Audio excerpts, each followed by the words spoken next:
Урматтуу замандаштар, бүгүн бизде Америкада Шоро компаниясынын эң башкы негиздөөчүсү өзүңүздү тааныштырып, бир-эки ооз кыргыз элине каалап айтыңыз эми.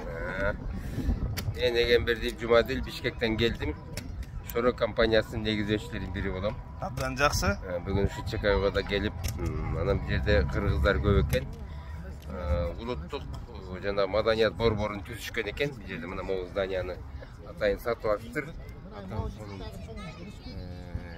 Бүгүн иш-чара болду. Анан мен ушуга как раз катышып калдым.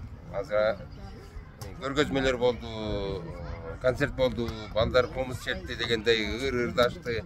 Эми кыргыздар каерде жүрбөсө дагы кыргыз экенин унутпай, улуттук маданиятын унутпай, рухун, духун унутпай жүрүш керек. Эмне болгон жерде дагы. Анан кара бурса каерде болбосун тоет дегендей. Бирок кыргыз ар бир кыргыздын жүрөгү кыргыз үчүн деп согуш керек. Сөз эмес бекен. Сөз эмес бекен, урматтуу замандаштар. Караңыздар. Бул атабыздын жашыңызды 72-де деп кетти. Бул жаштыгыңыздын сыры эмнеде айта кетсеңиз, азыр сизди 45 жаштагы деп элестетип тургам мен негизичи. 45 жашка чыккан байкебиз экен деп ушундай кылып турсам 72 жашта экенсиз. Ошол жөнүндө бир өз айта кетиңиз. Эми жаштыктын сыры бул биринчи ден соолук, физикалык ден соолук. Экинчи позитив, мындай таза ойлонуш керек, ой жүгүртүүнү таза. Жаман ойлонбой. Анан тамак система маселеси, тамак жөө. Анан эмне тамак жеш керек деп ар ким өзүнүн башына ортуп жүрөт да. Жөнөкөй эле тамакты нормадан ашык жебек эле болду.